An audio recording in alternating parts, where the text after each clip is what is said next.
Let's talk about plumbers. The folks who walk into your home like they own the place, just to fix a leak the size of a rogue pea. They charge more than a magician to disappear a clog and leave behind a cryptic bill that looks like a pirate treasure map. Here's to the plumbers, the superheroes of pipes with hourly rates that could launch a rocket. To the nearest leak, of course. Let's talk about landlords. The patron saints of dusty carpets and exorbitant fees. Ever dreamt of living in a shoebox you barely afford, but with someone else deciding the paint color? Look no further than your friendly neighborhood landlord. These masters of passive income will nickel and dime you for leaky faucets older than your grandma, all while offering the emotional support of a particularly judgmental brick wall. So raise a glass, tenants, to the glorious beings who remind us every month that home is truly where the rent is due. Living with roommates is like being part of a real-life sitcom. You never know what plot twist will unfold next. From passive-aggressive sticky notes to fridge wars over who ate the last slice of pizza, it's a roller coaster of domestic drama. But hey, at least we have someone to blame for the mysterious disappearance of socks in the laundry. Let's talk about doctors. The only people who get paid to tell you what's wrong with you. It's like paying someone to insult you, but with fancy medical degrees. Their handwriting is so bad that you'd think they're competing in a contest for the most illegible prescription. I mean, come on, if I wanted to decode hieroglyphics, I'd become an archaeologist, not a patient. Bargainers, huh? Funny how they think they can squeeze blood from a stone. It's adorable watching them squabble over pennies like it will make a significant difference in their sad lives. They'd sell their soul for a coupon if they could find a buyer. Oh, look at those waiters, balancing too many dishes while desperately seeking tips so they can barely afford rent. Maybe if they spent less time grumbling about customers and more time doing literally anything else, they'd escape that nightmare. Traffic cops are like the unpaid interns of law enforcement, standing around with a piece of plastic on their chest and a radar gun, pretending they're the last line of defense against anarchy. They hand out tickets like they're manna from heaven, all while hoping someone, anyone, acknowledges their existence. Car mechanics, these grease monkeys pretending to be miracle workers. Like twisting a wrench makes them some sort of wizard. Half of them can't even figure out why your check engine light is on without hooking it up to a machine that does all the thinking for them. And let's not even talk about how they fix things just enough to ensure you'll be back in a month. Discord mods, the internet's hall monitors.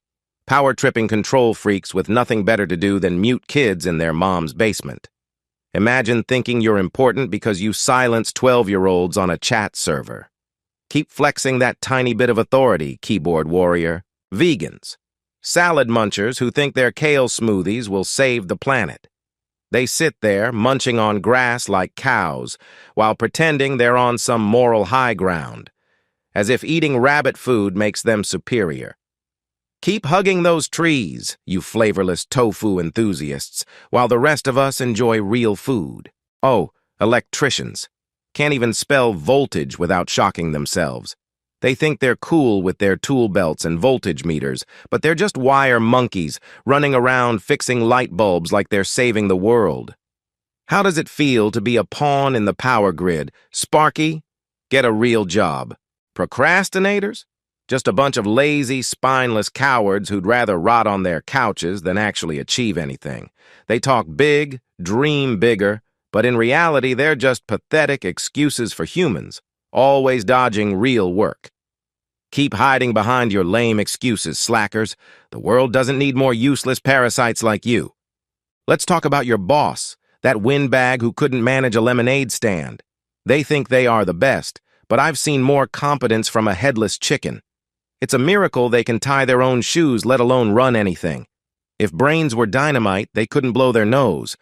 The world deserves better than that walking disaster. Therapists? Oh, please. Listeners getting paid to nod and pretend to care. It's like paying someone to read your diary and offer cliches. They're emotional leeches, living off people's misery.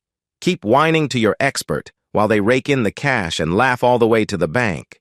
Harry Maguire, the walking disaster in defense. This guy plays like he's got concrete boots on. Every time he touches the ball, it's a heart attack waiting to happen. Calling him a professional is an insult to the game. He's a 100 million joke, a giant waste of space who couldn't defend a wet paper bag. If incompetence had a face, it'd be Maguire's clueless mug. Oh, look at these so-called chefs, thinking a sprinkle of parsley makes them gods of the kitchen. Half of them can't even boil water without burning down the damn house.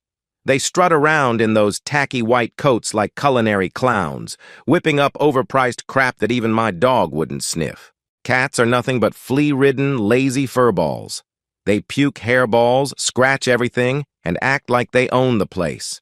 Their only skill is pretending to be cute while plotting to knock over every glass in the house.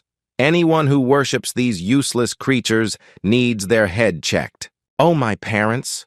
Or should I call them the dynamic duo of disappointment and cluelessness? They must have been on a mission to create the world's most underwhelming human. It's like they combined all the worst traits and said, "Yep, that's our masterpiece." Apple? Or you mean the company that makes overpriced gadgets for people who think buying a $1,000 iPhone will fill the void in their lives? They act like they're innovating when all they're doing is repackaging the same crap and calling it magic. Keep feeding the cult, Apple.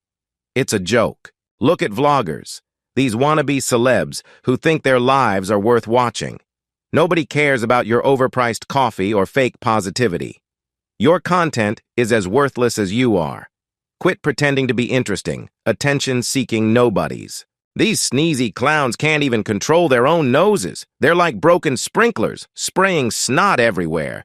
You'd think they're auditioning for a snot circus, putting everyone else at risk. Ever heard of a tissue, you filthy germ factories? Stop spreading your nasal misery and stay home. Project managers? You mean those spreadsheet jockeys who think moving deadlines is actual work? They're like traffic cops for office drones, acting important while doing nothing. They couldn't manage a McDonald's shift, let alone a real project. Give them a budget and they'll turn it into a paper trail of excuses and missed deadlines.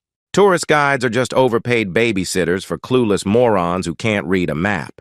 These losers think they're Indiana Jones, but they're more like Dora the Explorer for brain-dead adults. If you need one, just admit you're a helpless sheep in need of a shepherd. Life is a joke, a cruel prank played on fools who dare to dream.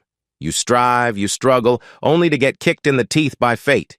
You think you're special? Ha! You're just another pawn in this sick game. So go ahead, cry about it. It won't change a damn thing. Check out these dorks in lab coats, playing with chemicals like it's some kindergarten art project. They can't even order a coffee without overanalyzing it. Hey nerds, your groundbreaking research is about as useful as a screen door on a submarine. Imagine thinking wearing goggles makes you important. Total clowns.